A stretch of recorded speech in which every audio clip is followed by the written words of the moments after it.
मेरे प्यारे बच्चों, साथियों एवं भाइयों, आज मैं विशेष रूप से वर्ग 10 के लिए, वर्ग 8 के लिए और वर्ग 12वीं के लिए समेकित रूप से भूगोल विषय में जो प्रथम अध्याय है संसाधन, इसके बारे में हम चर्चा करेंगे।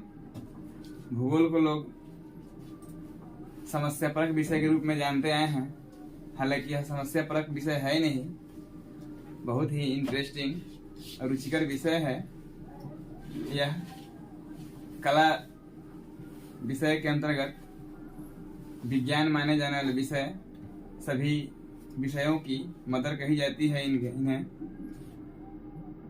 समस्या के संबंध में ही मुझे एक छंद आ रही है दिमाग में। समस्या लाखों आए समझकर समाधान करेंगे, समस्या लाखों आए समझकर समाधान करेंगे, हमेशा कलम के सिपाही का सम्मान करेंगे। तो फिर मैं आज आपके बीच अपने चैनल के माध्यम से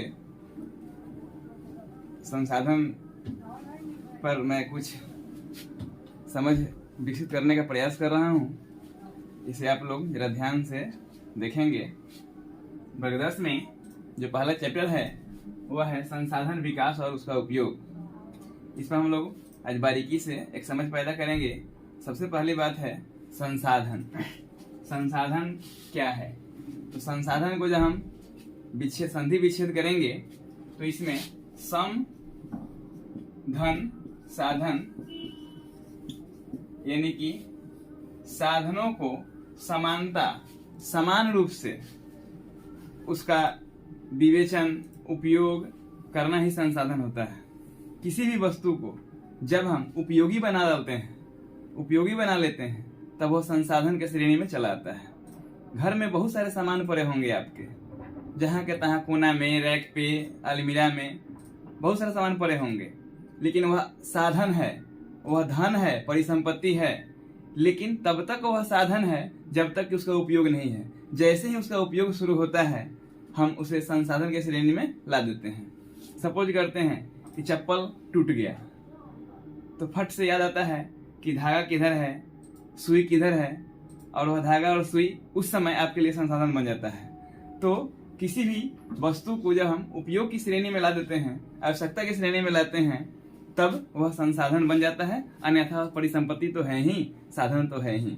इसी पर हम आज एक ये छंद या परिभाषा के रूप में संसाधन को मैं परिभाषित किया हूँ। वे सभी वस्तुएं जो मनुष्य की आवश्यकता एवं इच्छा की पूर्ति करता हो, संसाधन कहलाते हैं। परिभाषा स्वरूप हम कह सकते हैं कि संसाधन जो हमारी मनुष्य की, चूंकि दुनिया में सबसे विवेकशील प्राणी मनुष्य है और मनुष्य ही मनुष्य की पूर्ति करता है। सपोज करते हैं कि कोई बीमार व्यक्ति डॉक्टर के पास जाते हैं तो डॉक्टर भी मनुष्य होता है और बीमार व्यक्ति भी मनुष्य होता है। एक मनुष्य की आवश्यकता है चिकित्सा की और एक मनुष्य की आवश्यकता है चिकित्सा देने की, सेवा देने की। तो सेवा देना और सेवा लेना दोनों मनुष्य के बीच हो रहा है। इसलिए हम संसाधन को एक ट्रायंगल के रूप में समझ सकते हैं। जब हम देख रहे हैं यहाँ एक ट्रायंगल बनाया हुआ है, बीच में मानव है और शीर्ष पर वातावरण है, एक शीर्ष पर तकनीकी है और एक शीर्ष पर शिक्षण संस्थाएं हैं। ये सब यह दर्शाता है कि मानव केंद्र में है, मानव ही सभी संसाधनों का केंद्र है, केंद्र बिंदु है। और वह एक उसके टॉप पे, शीर्ष पे वातावरण, मनुष्य कहाँ है? वातावरण में है। मनुष्य कहाँ है? वातावरण में है। और मानव किसी तकनीकी संस्था से, किसी तकनीकी के माध्यम से वह अपना जीवन यापन को सरल, आसान और सुस्पष्ट बनाता है। शिक्षण संस्थाएं, मनुष्य शिक्षण संस्था में जाकर अपना तकनीकी का ज्ञान लेता है। यह शिक्षण संस्था के बदले में हम समाज भी कह सकते हैं, हम फैक्ट्री भी कह सकते हैं, हम विद्यालय भी कह सकते हैं, हम घर भी कह सकते हैं। यानी कि मानव कोई भी क्रिया प्रतिक्रिया शिक्षण संस्था से ही करता है जुड़कर। यहाँ तकनीकी का इस्तेमाल करता है, कहाँ? वातावरण में। यानी कि मानव ही सभी के केंद्र बिंदु हैं। अतः हम कह सकते हैं कि मानव सबसे बड़ा संसाधन है। मानव ही सबसे सुस्पष्ट संसाधन है, मानव सबसे बड़ा संसाधन है।